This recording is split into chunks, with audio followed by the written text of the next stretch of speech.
किसी कंपनी की financial position जानना हो तो हम उसकी बैलेंस शीट चेक करते हैं। बैलेंस शीट में असेट अगर ज्यादा हो तो उस कंपनी की फाइनेंशियल पोजीशन अच्छी मानी जाती है। अगर कंपनी की लायबिलिटी ज्यादा हो तो उस कंपनी की फाइनेंशियल पोजीशन घटिया मानी जाती है। इसी तरह अगर देश की फाइनेंशियल पोजीशन जाननी हो तो जीडीपी का ग्रोथ रेट देखा जाता है। हाल ही में जीडीपी का ग्रोथ रेट -24.9% हो गया है। इसका मतलब भारत देश की अर्थव्यवस्था बहुत ही ज्यादा घटिया है, ये मतलब निकलता है। अब उन लोगों के लिए बताना चाहूंगा जीडीपी का मतलब। जीडीपी क्या है? सकल घरेलू उत्पाद क्या होता है? तो इसमें गवर्नमेंट चाहती है कि आप ज्यादा से ज्यादा कमाई करो, ज्यादा से ज्यादा खर्चा करो। आप ज्यादा कमाओगे, ज्यादा खर्चा करोगे, देश की अर्थव्यवस्था उतनी बड़ी होती जाएगी। देश की अर्थव्यवस्था जितनी बड़ी होगी ग्रोथ रेट उतना बढ़ता जाएगा। अब जो ग्रोथ रेट हमारा नेगेटिव चला गया है, -24.9% हो गया है, आपकी वजह से हुआ है, क्योंकि आप खर्चा नहीं कर रहे हो, आप कमा नहीं रहे हो, इसलिए खर्चा नहीं कर रहे हो। कमा क्यों नहीं रहे हो? क्योंकि आप बेरोजगार हो चुके हो। बेरोजगार क्यों हो चुके हो? क्योंकि रिक्रूटमेंट ही नहीं निकल रही है। रिक्रूटमेंट निकल रही है तो उसके रिजल्ट नहीं आ रहे हैं। डरिएगा मत, आपके साथ प्राइवेट बिजनेस सेक्टर वाले भी है, क्योंकि ग्रॉस डोमेस्टिक प्रोडक्ट, इसका मतलब ही ये होता है कि जब कुछ प्रोड्यूस करेगा तभी तो हम कुछ खरीदेंगे। हमारे पास पैसे नहीं है वो बात कुछ और है, बट ये जो प्राइवेट बिजनेस सेक्टर के लोग जो है, मैन्युफैक्चरिंग सेक्टर के खास करके, और जो कुछ सर्विस प्रोवाइडर लोग है, वो सर्विस प्रोवाइड ही नहीं कर रहे हैं क्योंकि उनके सर्विस को मार्केट में डिमांड नहीं है। मैन्युफैक्चरिंग यूनिट मैन्युफैक्चर चीजें नहीं कर रही है, मतलब प्रोडक्शन नहीं कर रही है, क्योंकि उनकी मार्केट में डिमांड, उनके प्रोडक्ट को मार्केट में डिमांड नहीं है। इसलिए प्रोडक्शन पे खर्चा नहीं हो रहा है। प्रोडक्शन पे खर्चा नहीं हो रहा है, इकोनॉमी रन नहीं हो रही है। इकोनॉमी रन नहीं हो रही है, जीडीपी ग्रोथ रेट डाउन होते चला जा रहा है। आप खर्चा नहीं कर रहे हो, बिजनेस सेक्टर वाले खर्चा नहीं कर रहे हैं। मनी जा कहाँ रहा है, मनी आ कहाँ से रहा है? Isn't it shadow economy? Mukesh Ambani? No. To be honest, Manmohan Singh भी होते तो भी इस अनएम्प्लॉयमेंट को रोक नहीं पाते। हाँ, वो एक अच्छे इकोनॉमिस्ट होने की वजह से रेशो थोड़ा कम होता, बट वो रोक नहीं पाते, क्योंकि ये नया दौर शुरू हो चुका है मेरे दोस्तों। इस देश में चौथी औद्योगिक क्रांति आ चुकी है, इस पूरे विश्व में चौथी औद्योगिक क्रांति आ चुकी है। इससे पहले 3 औद्योगिक क्रांति आई थी। पहले औद्योगिक क्रांति में बाफ वाला इंजन आया था जिससे रेल चलती थी। दूसरी औद्योगिक क्रांति में इस देश में और पूरे विश्व में इलेक्ट्रिसिटी आई थी। तीसरी औद्योगिक क्रांति में इस देश में और पूरे विश्व में इंटरनेट आया था। और एक चौथा औद्योगिक क्रांति का दौर है जिसमें artificial intelligence, machine learning, robotic, automated technology, blockchain technology, data and data analytic, ये सारी टेक्नोलॉजी आ चुकी है। जब भी कोई टेक्नोलॉजी आती है, जब भी औद्योगिक क्रांति आती है, तो उसके कुछ फायदे होते हैं और उसके कुछ नुकसान भी होते हैं। तो ये जो बेरोजगारी है, ये उसका नुकसान ही समझ लो, और ये बेरोजगारी और भी बहुत ज्यादा बढ़ने वाली है। इसके लिए आपको सतर्क होना पड़ेगा। सतर्क कैसे होना है? तो जो भी नई स्किल है, वो नई स्किल आपको सीखनी होगी। वो स्किल आप कब सीख पाओगे? जब आपको एजुकेशन में एक्सेस मिलेगा। एजुकेशन की भी पॉलिसी आई है, औद्योगिक क्रांति भी आई है, पूरी दुनिया बदलने वाली है और आपको इस दुनिया के साथ चलना है। आपको आपके बच्चों को सिखाना है, एडवांस बनाना है। इसके लिए एजुकेशन के तरफ ज्यादा फोकस देना है, हेल्थ के तरफ ज्यादा फोकस देना है। और मैं मोदी जी से भी रिक्वेस्ट करना चाहूंगा, दुनिया में हमारा देश सबसे ज्यादा नौजवान देश है, सबसे ज्यादा युवा देश है। डेमोग्राफिक डिविडेंड हमारा सबसे ज्यादा है, तो इसका फायदा आप उठाइए। वरना किसी अर्थशास्त्रज्ञ ने कहा है, ये जो डेमोग्राफिक डिविडेंड है, इनको अगर हाथ को काम नहीं मिला तो ये डेमोग्राफिक डिविडेंड डेमोग्राफिक नाइटमेयर में बदल सकता है। तो आप इसके ऊपर ध्यान दीजिए मोदी जी।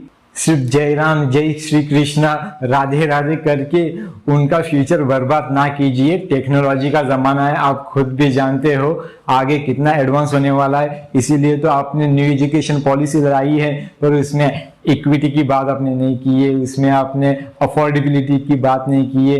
तो ये दौर तो बहुत एडवांस होने वाला है, बट इस देश के हर एक नागरिक को एजुकेशन अच्छा क्वालिटी का मिलना चाहिए। इसके लिए भी कुछ प्रयास कीजिए, कुछ कॉन्क्रीट स्टेटमेंट दीजिए मोदी जी। सिर्फ shadow politics, Reliance, Mukesh Ambani.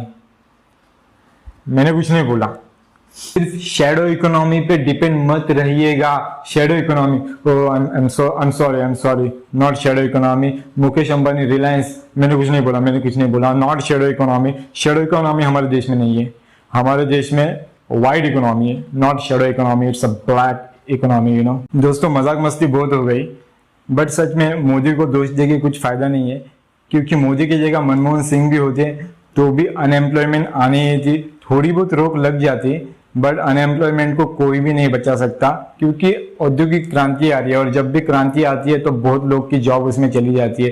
In future ATM sector में जो भी काम कर रहे हैं उनकी जॉब्स परमानेंटली जाने वाली है। जो भी ऑफिसेस में जो भी सेम काम कर रहे हैं, रोज आ रहे हैं, एक ही तरीके का काम कर रहे, यहाँ से डेटा उठा रहे, एक सॉफ्टवेयर में डाल रहे, एंटर कर रहे, कुछ एनालिसिस हो रहा है, वो सेम जो काम कर रहे हो ना, वो काम भी परमानेंटली बंद होने वाला है, क्योंकि artificial intelligence and machine learning इसके ऊपर इतना स्ट्रांगली काम कर रहा है, ये सारी चीजें ऑटोमेटेड होने वाली है।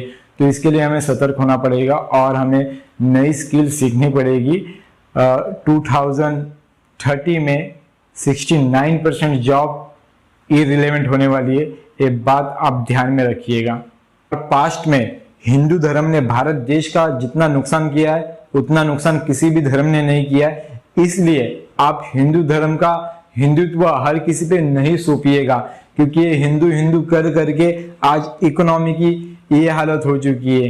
ये जो जीडीपी का ग्रोथ रेट है वो इतना डाउन जा चुका है, वो शायद डाउन तो रहता बट कुछ तो फर्क आता, 24.9% डाउन नहीं होता, कुछ कम में होता। आज हम सबसे वर्स्ट कंट्री करके जाने जा रही है इकोनॉमी में। और देखिए हमारे देश का मुकेश अंबानी वो टॉप 5 में आ रहा है पूरी दुनिया में रिचेस्ट पर्सन में। रिजर्वेशन को खत्म करने के लिए सारे पब्लिक सेक्टर कंपनी आप प्राइवेट सेक्टर को बेच रहे हो, प्राइवेट इन्वेस्टर को बेच रहे हो। मोदी जी पाप लगेगा अगर भगवान रहेगा तो। रिजर्वेशन इस कॉन्स्टिट्यूशन में रिप्रेजेंटेशन के लिए लाया था, पॉवर्टी के लिए नहीं लाया था। आप रिजर्वेशन को खत्म कर दोगे, अगर एक तबका पीछे रह गया तो सोचिए वो तबका जो लोग आगे चले गए उनको जीने देगा क्या नहीं देगा। सबको साथ लेके चलिए। आपने जो स्लोगन दिया था सबका साथ सबका विकास, आप इस स्लोगन पे कायम रहिए तो इस देश की तरक्की होगी। अगर जो भी तबका, कोई भी तबका हो जो भी सबसे नीचे रहेगा, जिसके ऊपर अन्याय अत्याचार होगा, वो कभी किसी को जीने नहीं देगा। बेरोजगारी का पूरा भांडा हम आप पे नहीं फूट रहे मोदी जी, क्योंकि हम भी इस अर्थशास्त्र को जानते हैं। नया दौर आ चुका है, औद्योगिक क्रांति आ चुकी है, बेरोजगारी और भी ज्यादा बढ़ेगी। आप चाहे तो थोड़ा बहुत रोक सकते हैं बट आप नहीं रोक रहे हैं, ये हमारे दिल में दुख है मोदी जी।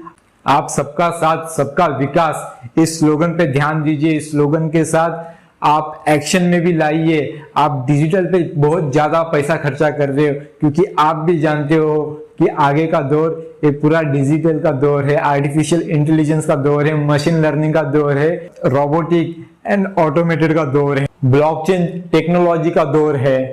और ऐसे दौर में आपने रिजर्वेशन पूरा हटा दिया है, सारे सेक्टर आपने प्राइवेट कर दिए हैं। अब हमारी गुजारिश है आपसे कि प्राइवेट सेक्टर में आप रिजर्वेशन लागू कीजिए, नहीं तो इस प्राइवेट सेक्टर को भी इस देश में जो निचला तबका है वो टिकने नहीं देगा। ये देश कभी भी शांत नहीं रह सकता। अगर किसी के साथ अन्याय हो तो वो आवाज अपनी बुलंद करेगा, वो आवाज इस सरकार के खिलाफ उठाएगा, वो आवाज इस देश के ब्राह्मणवाद के खिलाफ उठाएगा, वो आवाज इस देश के पूंजीवाद के खिलाफ उठाएगा। इसलिए मोदी जी सबका साथ सबका विकास।